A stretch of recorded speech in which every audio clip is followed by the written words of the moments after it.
Hello and welcome to the Cathedral of Christ the Light. I'm coming to you right after our Sunday Mass here on the 26th Sunday of Ordinary Time. We found out that our live stream during the Mass wasn't working too well, so I wanted to take a moment to address you. And first of all, I want to say we really apologize for the inconvenience that you weren't able to tune into the Mass. Our equipment here for the live stream is pretty basic and pretty simple. So anybody out there who might have ideas, we invite you to contact us here at the Cathedral, or you want to support in helping us to buy appropriate equipment, that would be a great blessing to us. Well, this Sunday we hear the story of the two sons, the sons who were called by their father to go out into the vineyard and work. One said yes and didn't go, and the other one said he wouldn't go and he went anyways. But what's all this about? I was thinking about a story from the French Revolution, and during that time, a lot of the rich people would disguise themselves so that they wouldn't get caught. And one day there was a man who was with this great disguise, and he found himself at an inn full of the people that were after him. Well, mistakenly, he ordered a nice breakfast. Well, that blew his cover, and then they arrested him and took him away and executed him. But what's the point of that? The point is this, that when we have these disguises, when we wear masks that hide who we truly are, what happens is that we lose sight of ourselves, we lose sight of others, and above all, we lose sight of God. The message that I have for you this Sunday is this, that put aside those disguises. Put aside the masks. Now, I'm not talking about the mask that we have to wear with the pandemic stuff, but the thing that hides who we really are.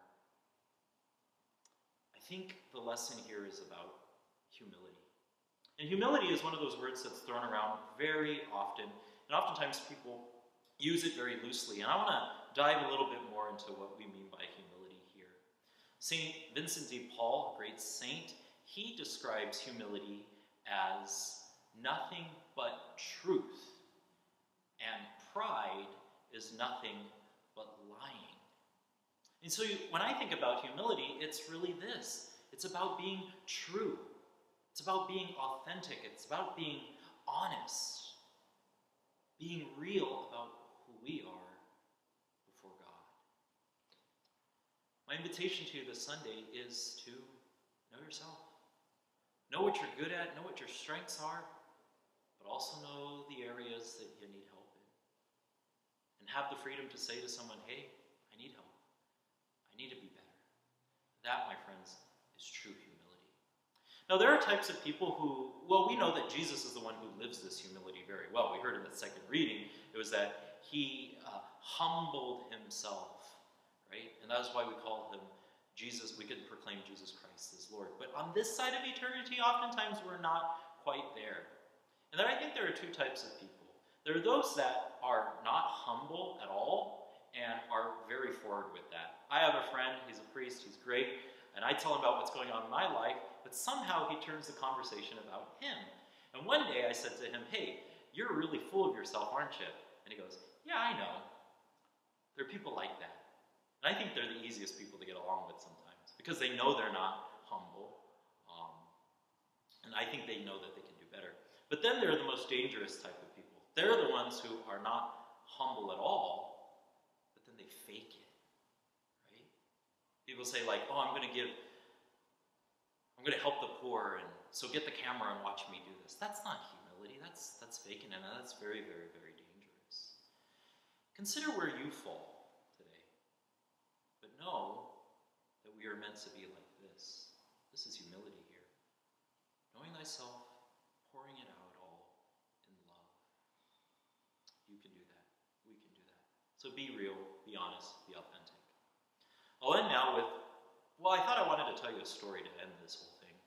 And I was looking this week about finding a story that best captures what this whole humility and truth and authenticity is about. But the problem is I couldn't find a story. And the reason was simply this, because this type of life, this humility, it doesn't sell. You're not going to see headlines, you're not going to see famous people who do this stuff, because they're usually pretty quiet. But my invitation to you this week is Be that example. Be the example of humility for the whole world. Finally, if you're struggling with humility, you know what you do? Surround yourself with the right people. And say to them, your family, your friends, your trusted, whatever, those people around you, say to them, hey, I want to grow in this, help me to do that.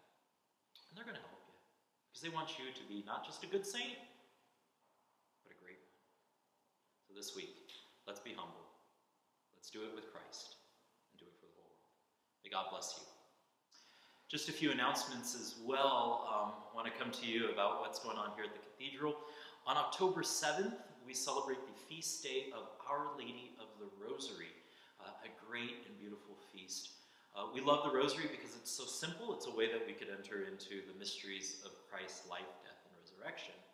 In preparation for October 7th, we here at the cathedral will be praying the Our Lady of the Rosary Novena.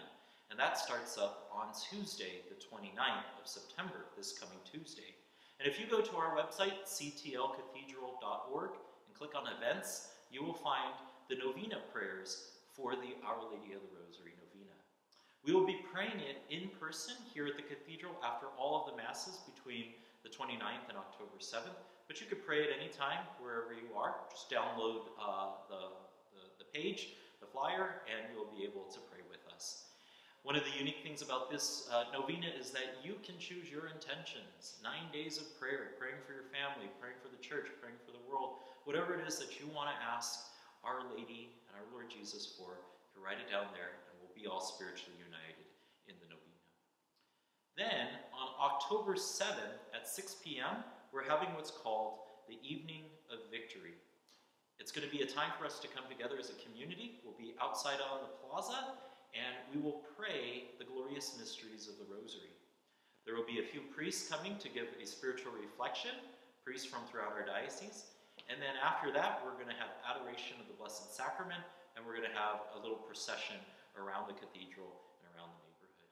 So may that truly be a day of victory, an evening of victory, when Jesus Christ, who is the King of the world, truly reigns. Please pray with us.